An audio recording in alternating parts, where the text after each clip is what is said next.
Olá, eu sou Dichenane Pamplona, natural do Rio de Janeiro, Brasil. Sou uma dublê de artista plástica e engenheira.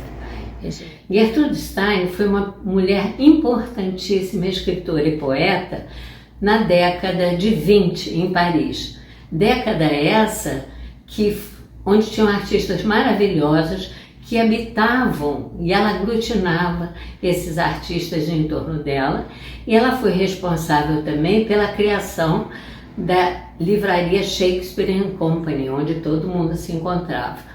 Para demonstrar esse poder dela de aglutinar artistas, todos se encontravam na casa dela, eu decidi fazer uma gravura que representasse a sala de estar dela, e o nome da gravura é Bienvenue.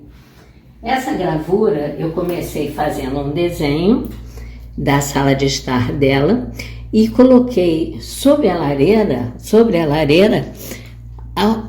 uma pintura que Picasso fez dela, que ela não gostou, mas ele disse que iria se parecer com ela futuramente. A casa dela, esse é o portão da casa, que era na Rue de Fleurs, no 6º distrito.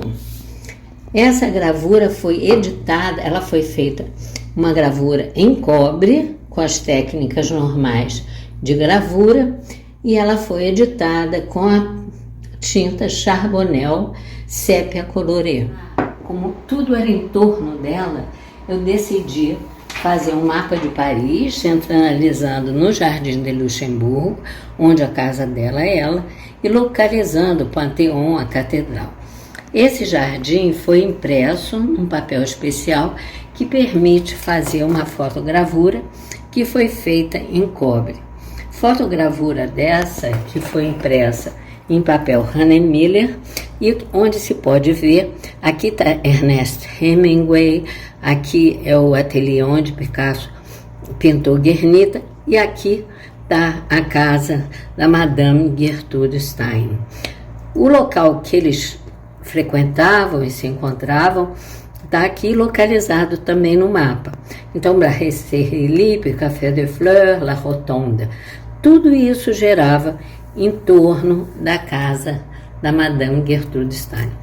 Para que a geração perdida não se perdesse, eu fiz um street map localizando tudo isso, que as pessoas não se perderiam.